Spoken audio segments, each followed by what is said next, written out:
Hi guys, video में बात करेंगे केपीआई जो ग्रीन एनर्जी है उसके बारे में। गाइस देखो, कंपनी ने अपने जो रिजल्ट है वो यहाँ पे बाजार को दिए।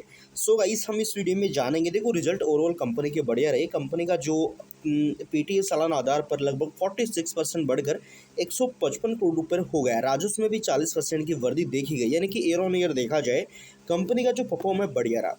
बट अब रिजल्ट के बाद क्या रहेगा, क्योंकि हमने आज देखा कि कंपनी में लगभग 5 से 6% तक का पॉजिटिव बाउंस देखा गया। जबकि बाजार को भी देखोगे, निफ्टी को भी देखोगे तो निफ्टी ने भी बढ़िया परफॉर्म किया, क्योंकि ईरान अमेरिका के बीच डील के संकेत मिलते हुए बाजार को दिखे।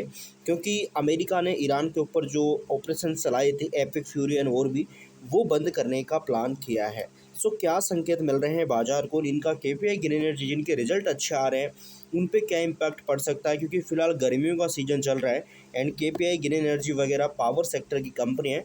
तो क्या यहाँ पे चीज़ें रहेगी। सो इम्पोर्टेंट गाइस, इस वीडियो में रिजल्ट है, रिजल्ट के साथ जो चीज़ें हैं और भी हम यहाँ पे देखेंगे। सो इम्पोर्टेंट गाइस कि ये जो वीडियो है टोटली एजुकेशन पर्पस के लिए, इसमें किसी भी तरह का प्रॉफिट लॉस की जो दावा है वो नहीं है। सो प्लीज़ अपनी रिसर्च जरूर करें, क्योंकि शेयर बाजार में इन्वेस्टमेंट जोखिम से भरा हुआ है। सो देखिए, यहाँ पे देखा जाए केपीआई ग्रीन एनर्जी ने चौथी तिमाही के नतीजे जारी करे। केपीआई ग्रीन एनर्जी ने वित्त वर्ष 26 की चौथी तिमाही में मजबूत वित्तीय जो रिजल्ट है उनकी घोषणा करी। शुद्ध लाभ 46% बढ़ चुका है एंड ये बढ़कर 155 करोड़ रुपये हो गया। परिचालन यानी कि रेवेन्यू लगभग 40% की वृद्धि में रहा। ये 810 करोड़ रुपये तक पहुंचता हुआ दिखा। ये वृद्धि परियोजनाओं क्रियान्वयन और विभिन्न व्यवसायिक क्षेत्रों के कारण हुई है एंड ईबिटा में भी उल्लेखनीय वृद्धि देखी गई है। कंपनी ने लाभांश सिफारिश भी की है, जिसके निवेशकों की खबर के सकारात्मक प्रतिक्रिया यहाँ पे दी है। यानी कि रेवेन्यू को लेकर भी कंपनी ने सिफारिश भाई करी है यहाँ पे। तो कंपनी का राजस्व देखा, कंपनी के बारे में आपने अब तक रिजल्ट देखा। देखिए, राजस्व में ये तीनों वृद्धि नवीकरणीय ऊर्जा परियोजनाओं में मजबूत क्रियान्वयन की कंपनी ने ग्रीन एनर्जी में अपनी अपनी जो बढ़ती भागीदारी है वो निभाई है।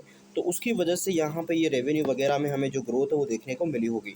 देखिए, वित्त वर्ष 2025-26 की चौथी तिमाही में ईबिटा भी यहाँ पे बढ़ा है, जो कि 305 करोड़ रुपये पर पहुँच चुका है। पिछले वर्ष की इसी अवधि में 169 करोड़ रुपये था। सालाना आधार पर 80% अधिक है। ये वृद्धि परिचालन व्यापक विस्तार, बेहतर परिचालन क्षमता और अनुशासित लागत प्रबंधन के प्रभाव को संभवतः हुई है। एंड कर यानी कि जो यहाँ पे पीबीटी है गाइस, वो 214 करोड़ रुपये रहा है, जो कि पिछले वर्ष 139 करोड़ रुपये था।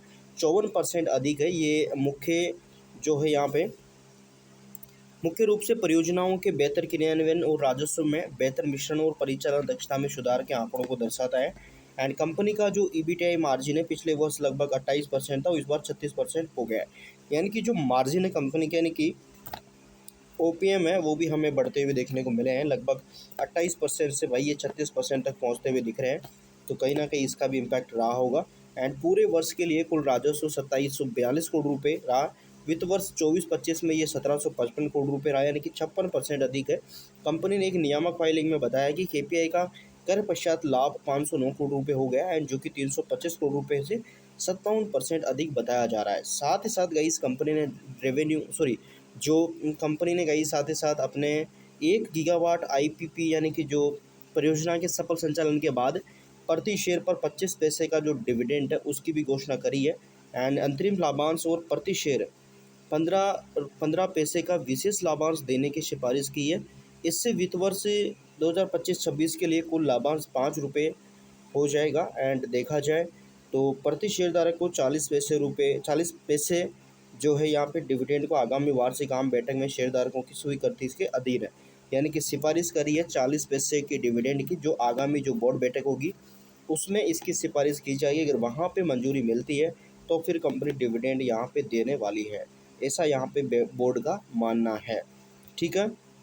तो केपीआई प्रबंधन ने कहा कि इस वर्ष की परिसंपत्ति समर्पित नवीकरणीय ऊर्जा प्लेटफॉर्म की ओर बढ़ने में महत्वपूर्ण प्रगति की है, जिससे अनुबंधित आईपीसी परियोजनाओं को और दीर्घकालिक राजस्व की ओर बेहतर संभवतः प्रमुख ग्राहकों से लगातार ऑर्डर मिलना, परियोजनाओं का सफल संचालन, नई परियोजनाओं का वित्तीय समापन एंड यूटिलिटी सेल बैटरी ऊर्जा भंडारण प्रणालियों का प्रवेश करना है। तो इन सबसे कंपनी के रेवेन्यू में इम्पैक्ट पड़ा होगा। इन कंपनी ने इतने अच्छे अच्छे रिजल्ट जारी करे होंगे। सो प्लीज़ ये सारी चीज़ें हैं। बाकी जो मैंने डिविडेंड को लेकर बोला, सो देखते हैं बोर्ड मीटिंग में कंपनी क्या फैसला लेते हैं। आई थिंक अप्रूवल मिल जाता है ऐसे में, तो आपको 40 पैसे डिविडेंड कंपनी पे आउट करने का प्लान कर रही है। सो देखेंगे क्या रहेगा। बाकी का इस हमारी तरफ से कोई भी सेल बाय प्रॉफिट लॉस का दावा नहीं है। सो प्लीज़ अपनी रिसर्च करें, क्योंकि शेयर बाज़ार में इन्वेस्टमेंट जोखिम से भरा हुआ गाइस, तो रिसर्च करना मिस ना करें। So thank you for watching.